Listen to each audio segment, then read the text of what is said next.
Xbox Series X. Let me show you what's going on.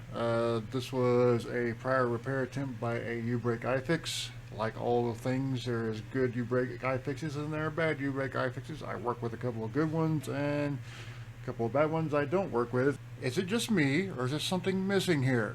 They attempted the HDMI report. Apparently they pulled pads and just left it out. And kind of hung this client out to dry. So I will be attempting to repair this for them, and we got to open it up, see what kind of carnage we're looking at, and go from there. Okay, the board is out of the housing, and let's take a look and see what kind of carnage we're looking at here. It's like one pull pad. Let's clean this up and take a look. I'm thinking that's a ground pad. Oh nope, there's a line. Okay. Now we can clearly see where they got in trouble here. It shouldn't be too difficult to fix. This is why I personally use low melt on the pins. If you use low melt on the pins, and I use it on the main anchors too, but if you at least use it on the pins, they will be wetted long before the port is ready to lift, and you will not pull pads. It's really that simple. Before I start wicking, let me go ahead and throw up my expected temperatures for this job. These are my expected temperatures for this job. They are subject to change if the job changes. I don't foresee the job changing on this one. About the only thing that could possibly change would be the air temperature if I have to reball something, but I don't foresee that. So we will go with these. As always, these temperatures are brought to you by the Amazon associate links in the description. If you click on one of those links and buy any of that equipment, or if you buy anything during that particular session, a small portion of that purchase will go to supporting the channel, and it will not cost you an extra dime. Greatly appreciate it. Let's flux this guy up, and we'll clean off the remaining pads. Probably go ahead and tin them up as well.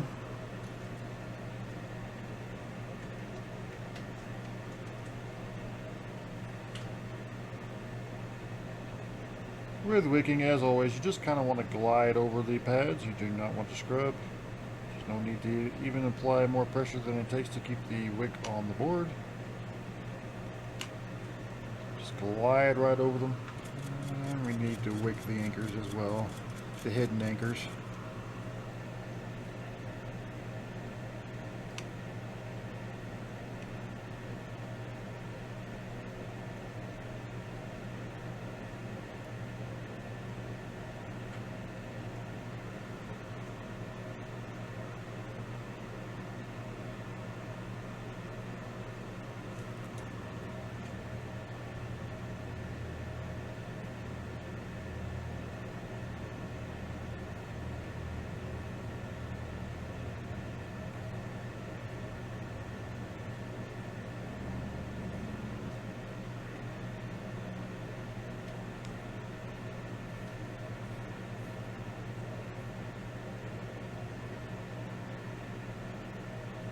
Let's grab one of my favorite tools to use these days is just the grinding pin.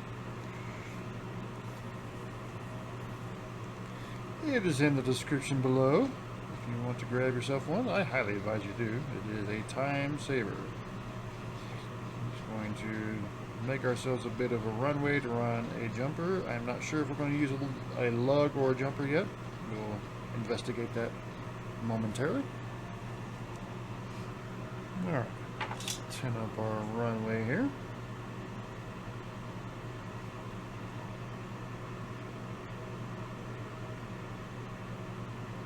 Let's take a look at our lugs.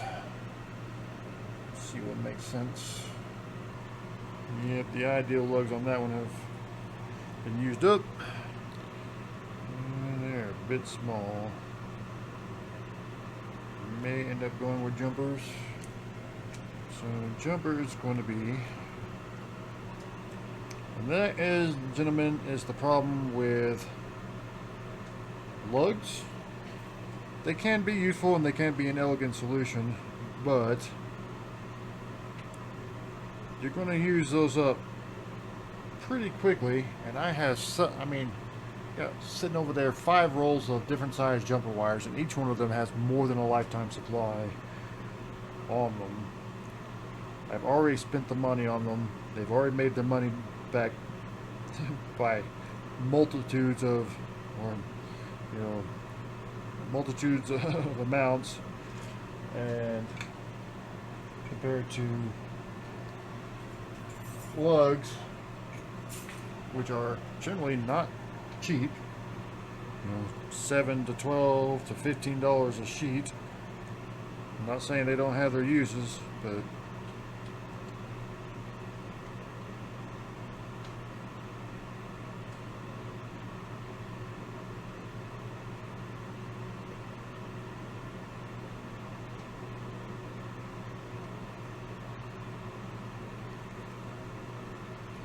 lugs for jumper wire for me is where it's at generally.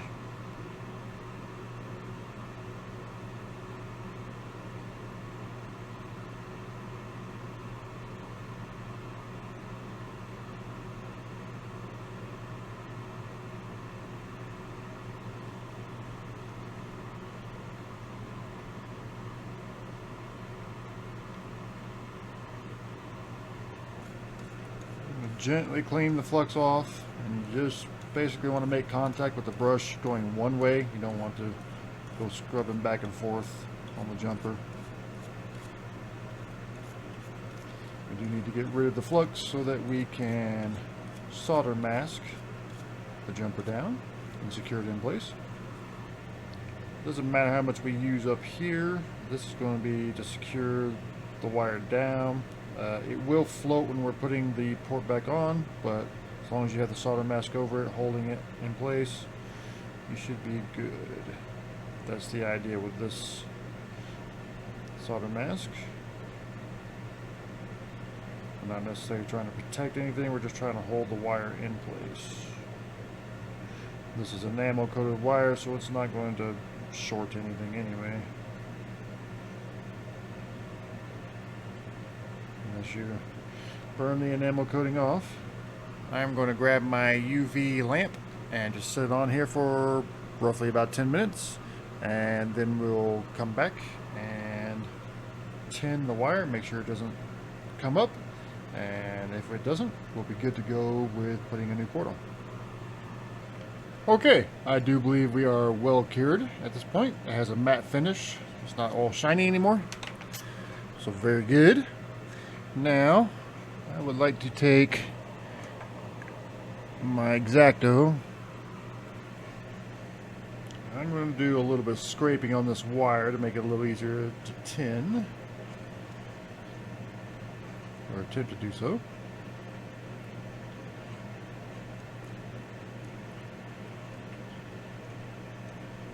Could probably use the grinding pin for that, but not necessary. And this is how you know if you have a good cure or not. When you add solder to the jumper, it should not get sucked up into your iron.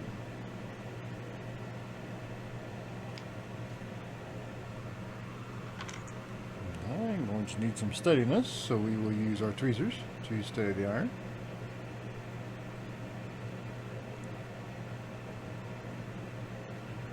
Very good. Let's just go ahead and add some flux.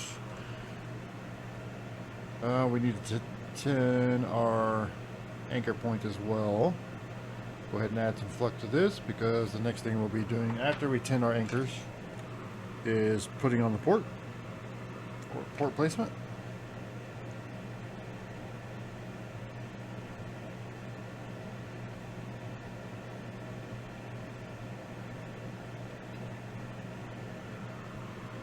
We will pre-tin the port, put a generous amount of flux on there. We'll add a bead of solder to the iron. All solder and flux is in the description.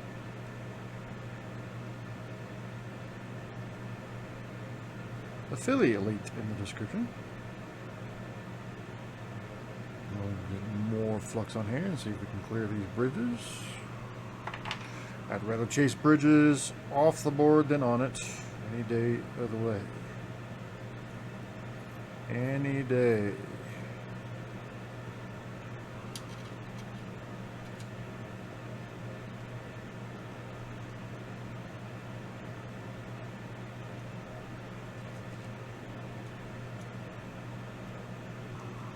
Place report.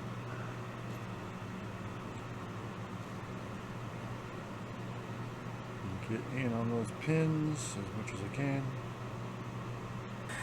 Very much like our Nintendo Switch technique. We're going to be using rapid air movement to raise the temperature of the board, pull the port into place. I'm going to start with the pins here, and I'm going to concentrate on the pins.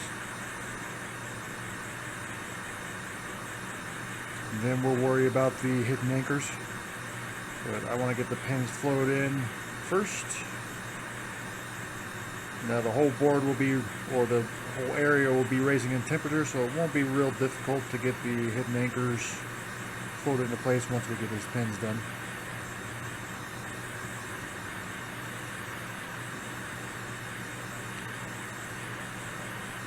We're moving rapidly so that we don't burn plastic or burn the port. The air's never in one place long enough to do that. I am not fast forwarding here. This is the actual speed that I am moving things here. And looks like we missed a bridge, but maybe it'll clear itself.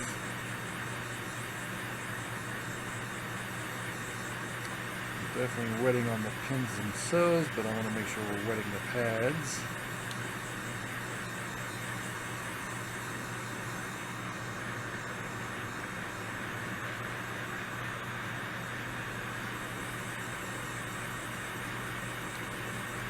Starting to see evidence of the pads wetting, but they're not all there. Alright, that's pretty good. Zoom out. I'm going to start getting in on these anchors, hidden anchors.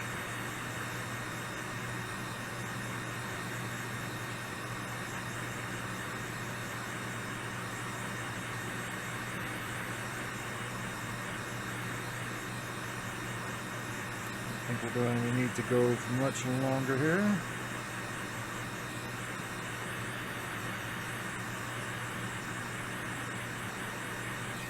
Alright, hold it down. Okay. See how we did. If we're only held on by the pins, we'll get some play. But if our anchors are holding, this thing will feel very solid. And it feels very solid. Very good. Let's take a look and see how we did. And the pins themselves. I think we may have gotten lucky and it made contact with the jumper all on its own with the pre-tinning. Got a few loose guys here. It's making contact with the pad.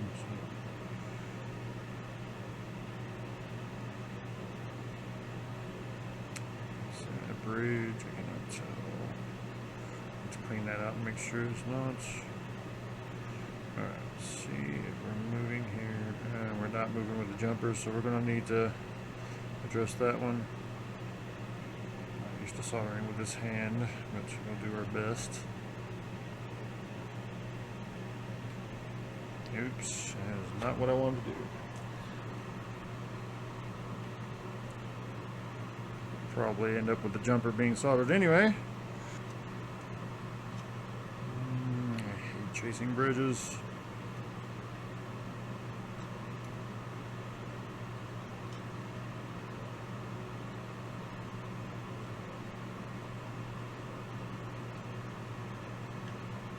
Alright, I'm not really sure what happened there. I lost the video. I may have hit a key or something, I don't know. But anyway, the port is back on. The jumper is connected. I know this because I have tested it out. I have followed the line all the way up to the retimer, and it is making connection at the retimer. So we are connected. I was able to get it connected using the Pico pencil. I am going to put this back in the housing. I'm going to clean it up off screen with the air compressor. I'm going to put it back in the housing, and then we will give it a test. Okay, let's see how we did.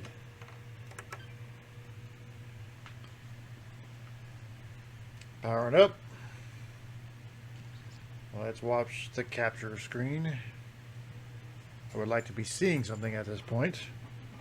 It's definitely booting up, but I'm still getting a black screen. Okay, so double checking our work. 100% it is not our work that is causing the problem. I did trace the jumper pin again, and it is connected just fine. So not really sure what else is going on. I may have to trace out the whole circuit and see. It's something we can kind of do. At least the lines we can see we can do. The lines going to the retimer. So we're just going to follow the lines on pin to pin, starting with our jumper one. It's good.